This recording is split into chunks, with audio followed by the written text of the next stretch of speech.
سلام، وحید هستم. به چنل خودتون فیدکن خوش اومدین. خب ساعتی پیش مقدماتی دسته اوپن مسابقات نیویورک پرو برگزار شد. همین که دارین مشاهده میکنین در فراخوان اول آقای نیک واکر، تونیو بورتون، اه، مارتین فیتزواتر، همین که دارین مشاهده میکنین، و بیف استو، این 4 نفر مورد توجه داورا قرار گرفتن و جزو تاپ 4 بودن. انجل کاندرون هم برام خیلی جالب بود که به هر حال از دسته رقابت توی 4 نفر اول کنار رفت به نوعی.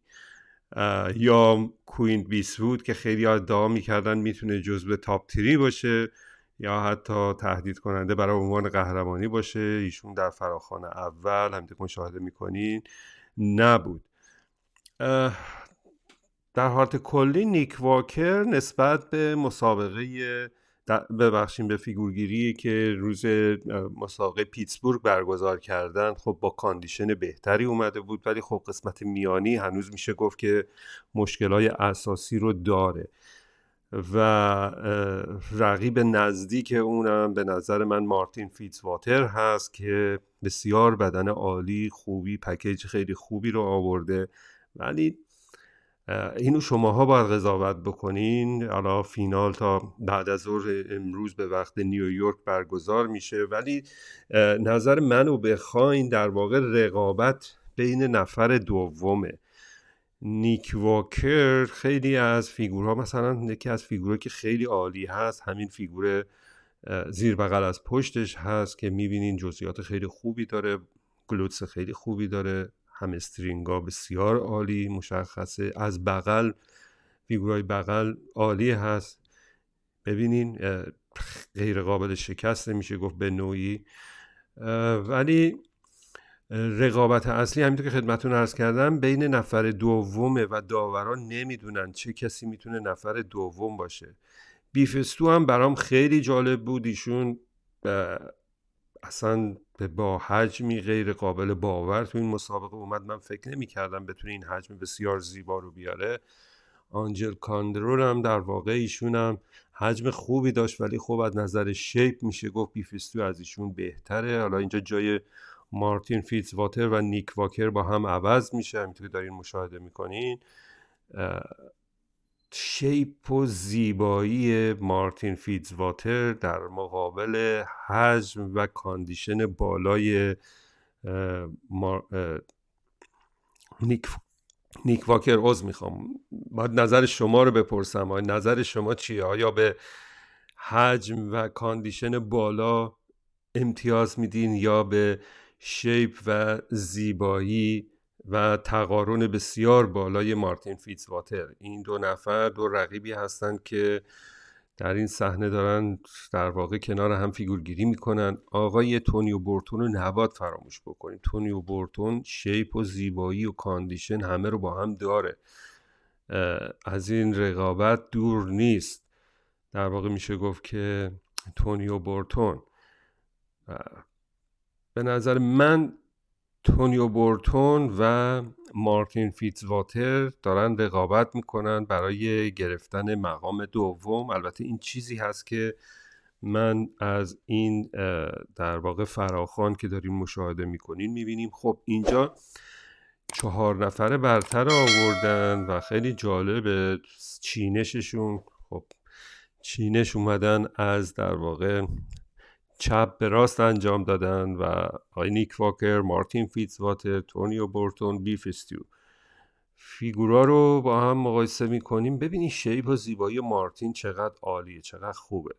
خب اینجا تونیو بورتون رو وسط قرار دادن در واقع با مارتین فیتزواتر، ولی این دلیلی نمیشه که نیک واکر رو از گردونه مسابقه کنار گذاشتن. به نظر من شاید رو همین چینش نفرات اول تا 4 مشخص شده باشه.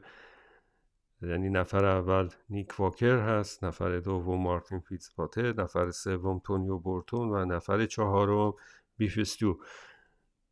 فیگورگیری این تک به تک فیگورا رو اگه بخوام با هم مقایسه بکنیم، خب میبینید که اینجا واقعا نیک واکر هیچ رقیبی نداره توی این 3 نفر دیگه. فیگورای پشت نیک خیلی عالی هست، ببینین بسیار عالی، بسیار خوب. شاید که از ضعیفترین فیگورای مارتین فیتزواتر همین فیگور باشه، زیر بغل از پشت، ولی تونیو بورتون هم خیلی خوبه. فیگورای بغل رو ببینیم،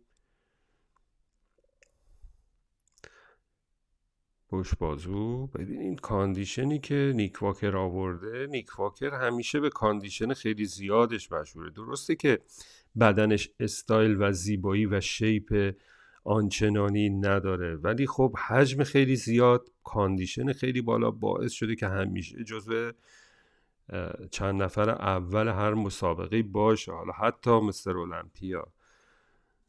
تنها ضعفی که نیک واکر داره همین قسمت میانی شکمش هست که سعی میکنه با کنترل کردن، از هادی چوپان یاد گرفته، سعی میکنه همیشه حالت کنترل شده رو. ببینید شکمش رو ول نمیکنه هیچ وقت که برآمدگی شکمش مشخص باشه. خب اینجا جابجا میکنن تونیو بورتونو با نیک واکر. در فیگور جمع هم خب میشه گفت که نیک واکر حرفای زیادی برای گفتن داره.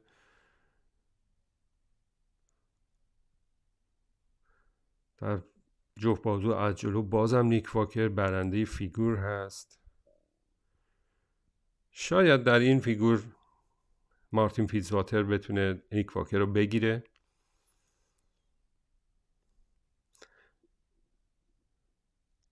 دوست دارم شما هم نظرتون اعلام بکنین. حالا ساعت دیگه به فینال مسابقات مونده، حتما برای من بنویسین که بین این 4 نفر اول و دوم و سوم و چهارم کی هستن. این برای من خیلی مهمه، دوست دارم شما نظراتون رو به من بگین.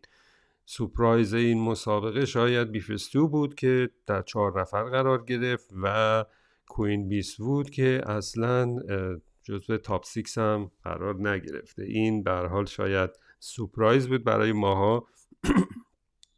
عذر میخوام، ولی در حالت کلی همینطور که خدمتتون عرض کردم، نفر اول به نظر من نیک واکر هست و داورا هنوز تصمیم نگرفتن چه کسی ممکنه نفر دوم باشه. البته این مسابقه مقدماتی هست تا چند ساعت آینده که مسابقه فینال برگزار بشه و ببینیم اونجا با یا بدنها به هر حال تغییر خواهد کرد، با کنترل کردن رژیم، با بارگیری بهتر و صحیحتر، و باید ببینیم فینال چه اتفاقاتی خواهد افتاد. ولی به هر حال این اون چیزی هست که ما داریم میبینیم. سطح مسابقات بسیار بالاست، بسیار بالا، و لذت بردیم از ارائه بدنهای زیبایی که در این مسابقه دیدم و امیدوارم شما هم لذت برده باشین. فراموش نکنین که فیتکن رو سابسکرایب کنین. هر سوالی داشته باشین میتونین بپرسین. من وحید هستم، مربی رسمی شورای ورزشی آمریکایی از فیتکن کوچین کانادا.